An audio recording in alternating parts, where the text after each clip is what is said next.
Évangile de Jésus-Christ selon saint Matthieu.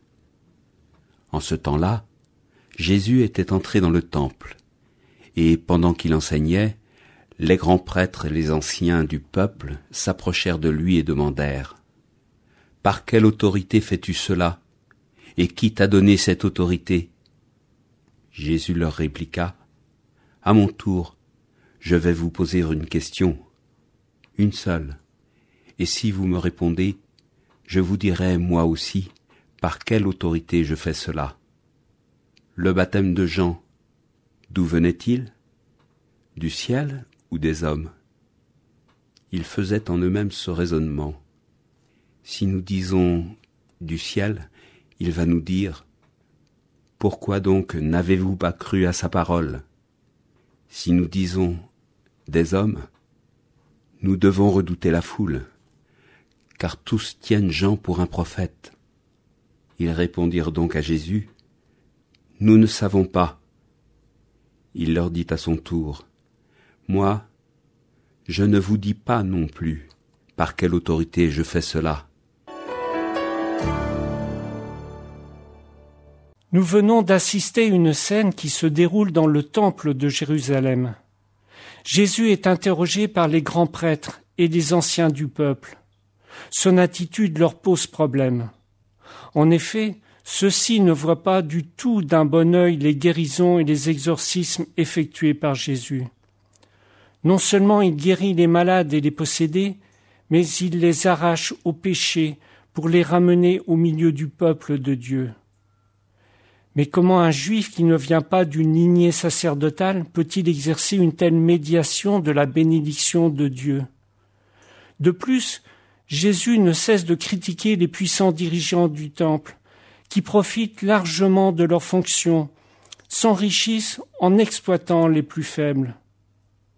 Aussi, il y a peu de temps, le temple a été le lieu d'un fait extrêmement grave. Dans un geste de protestation, Jésus s'est mis à chasser les vendeurs et les acheteurs qui se trouvaient dans la grande cour du temple. S'il n'a pas été arrêté, c'est certainement parce que le personnel de sécurité et les soldats craignaient la réaction de la foule, très nombreuse à ce moment. La ville ayant retrouvé un peu de calme, Jésus est donc interrogé par les grands prêtres et les anciens qui lui posent cette question. En vertu de quelle autorité fais-tu cela ? Et qui t'a donné cette autorité ? En fait, par cette question indirecte, nous pouvons comprendre que ce qui intéresse les autorités religieuses, c'est plutôt d'entendre Jésus leur dévoiler la source d'où provient son autorité. Est-ce de Dieu, de Satan, des hommes ou de lui-même ?